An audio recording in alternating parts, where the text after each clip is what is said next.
Welcome to the Porn Reboot podcast, where you get practical tips to gaining control over your porn or sex addiction. We help ambitious men end their out-of-control sexual behavior with pornography, sex, and masturbation so that you can maximize your life, perform at your potential, and remain in control in the driver's seat, which is where you have to be in order to gain or maintain the success you want in life.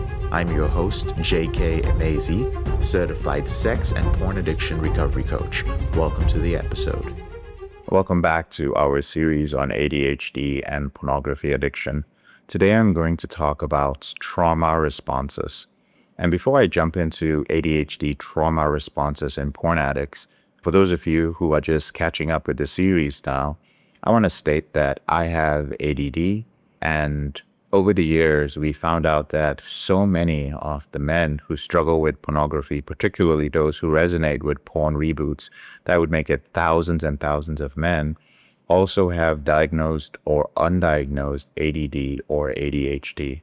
And one of the things that we are committed to doing is raising awareness about this, because a lot of the underachieving that I've seen in many men, the perfectionism, for those of you who are moderately successful but feel that you could do so much more, for those of you who feel like you're very intelligent but for some reason you're a smart guy who just can't seem to get ahead, or you are missing something, willpower or discipline, there is such a high chance that you probably have ADD and ADHD. And some of the beliefs you have about your out-of-control sexual behavior are actually directly linked to your ADD behavior. ADD and ADHD also is linked with hypersexuality, and there's basically a lack of dopamine as well. So sometimes pornography addiction is your literal supplement for your ADD symptoms. And this week alone, this is just a test this week, I am putting out these trainings on ADD and ADHD in porn addicts in the hopes that you will be educated on this, and perhaps this will change your life like it did mine.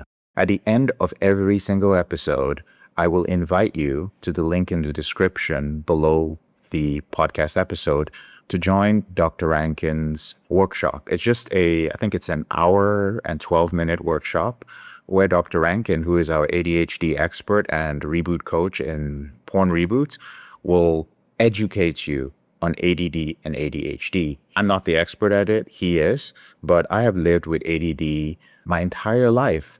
And I have managed to not only overcome my out-of-control behavior with pornography, but I have become quite successful in multiple areas of my life.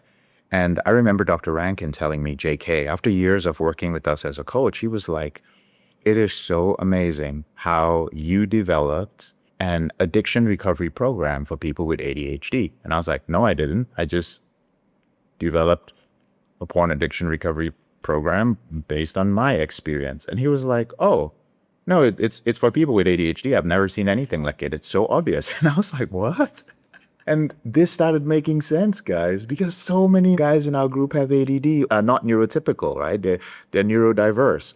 So just wanted to preface that. Today, we're going to talk about ADHD trauma responses, and I'll just tell you my very simple definition of trauma.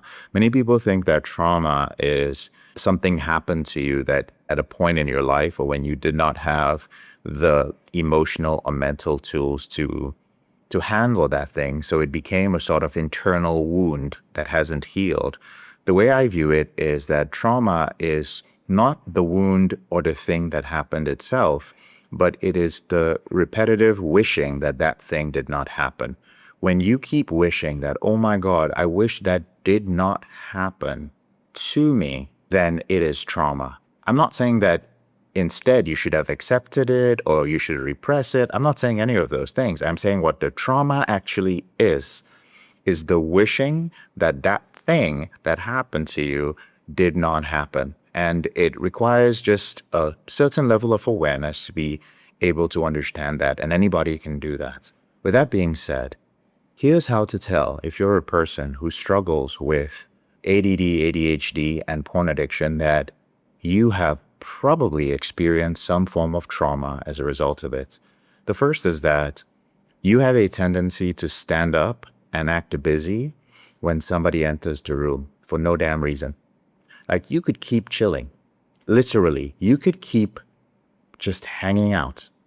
but you must pretend like you're busy doing something. It's such an automatic response because for you, if you are not being productive, you believe that you're going to be judged as being lazy. And it means that at some point in your life, you were judged on a continuous basis for that, for just chilling.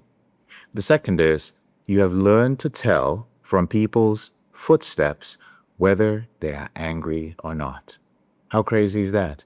You can tell from approaching footsteps in your home or an office, you can guess better than most people the emotional state of the person who is showing up. I think that one is self-explanatory.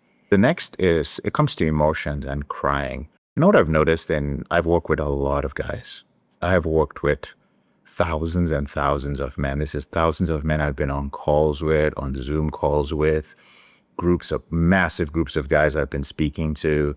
When you hard cry, like you cry, but it's only for a few seconds, like you experience a strong wave of emotions, you cry over something for a few seconds, like you just ugly cry, and then you just go back to normal like nothing happened.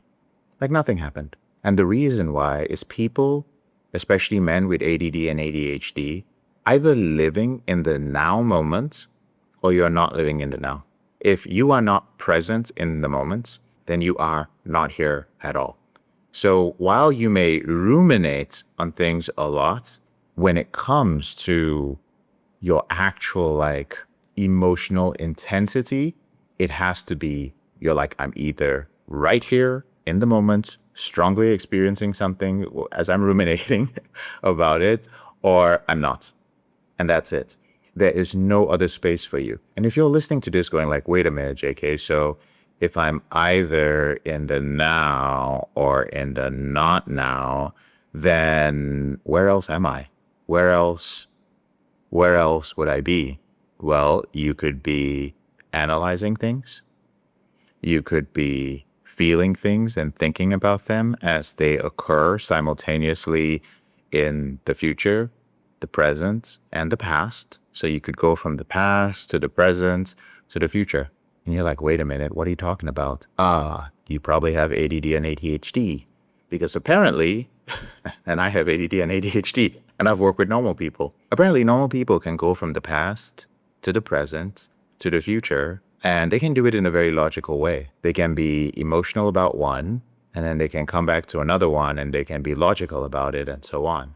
When you have ADD and ADHD, you are either right here, right now, fully. You don't go to the past, you don't go anywhere else. You're either right here or you are not here at all. So when you are in the moment, you do not play with the past or the future. It just simply doesn't exist for you. But in normal people, in their brains, they're also in the past and the future. They're also doing both. They can be crying and they can also be thinking of the past and the future at the same time. We're just in the moment. I know. It's a mind fuck. And your brain is like trying to like comprehend it because it sounds confusing to you. It took me a long time to wrap my head around this. And then so basically, just so you know, the trauma response there is you hard cry and you just stop. Because the moment your brain goes out of the now, it's just like, whatever, like that doesn't matter that I cried like a while back. That was interesting that I cried. Wow, that was pretty deep. You can't connect to it anymore. You're done. You moved on. You cannot process the emotions that happen in that moment. Normal people can. Next is you have a tendency to over-explain everything because you are so afraid of being misunderstood. I have people like this who've worked with me in my organization. I just need a yes or a no from them, but they will over-explain. They really want me to know why the fuck they did this thing, and I don't give a fuck. But you probably do the same thing. You learn or you don't learn that some people are just committed to misunderstanding you. That's what has happened your whole life. Your whole life, oh my God, whether I like it or not, some people are going to always misunderstand me. And this is the reason why, unfortunately, you haven't fully accepted it. You know that. You always try to over-explain. You're the person who will send a long text after something goes wrong to explain it. And in your professional life, you probably lose sales, lose clients, lose vendors. In your personal life, you annoy your spouse and your partner. Your parents and people who you're supposed to be responsible for just roll their eyes and huff and puff when you over-explain because they're like, I don't know what you're doing. And it's actually hurting you rather than helping you. So I'm very curious if you have experienced any of these trauma responses to your ADD or ADHD. Again, you can email me on these ones, jkemezi@elevatedrecovery.org. Just in the subject line, just please put ADD or ADHD. I will respond to you. That much I can promise you.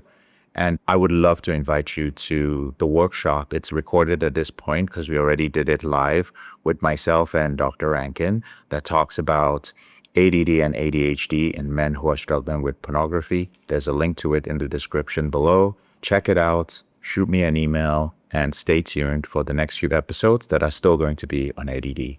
Thank you. I'm JK, your brother in this struggle. Thank you so much for listening to this episode of the Porn Reboot podcast. I'll speak to you later on in the week. If you found this episode helpful, here are 4 ways I can help you with your out-of-control sexual behavior for free. The first way is to grab a free copy of my book, Confessions of a Porn Addict, 7 Secrets of Porn-Free Men at elevatedrecovery.org, or visit the link in the description below this episode. The second way is, if you're not sure where to start, but you'd like to learn more about my team and I, if you'd like to spend time with like-minded professionals and business owners who are controlling their behavior, then join our free and confidential group, the Porn Reboot group on Facebook. There's a link to join in the description below this episode. The third way is if you need help right now because you have a burning issue, your behavior with pornography is hurting you mentally or emotionally, you're about to lose your relationship, you want to live up to your potential, be an authentic man, and free yourself from shame, guilt, and underachieving, then click on the link in the description below this episode that says free coaching call. And the fourth way is to leave us a 5-star review if you enjoy this podcast so that we can reach more men who are struggling in silence and bring back the lessons we learn from coaching them to freedom.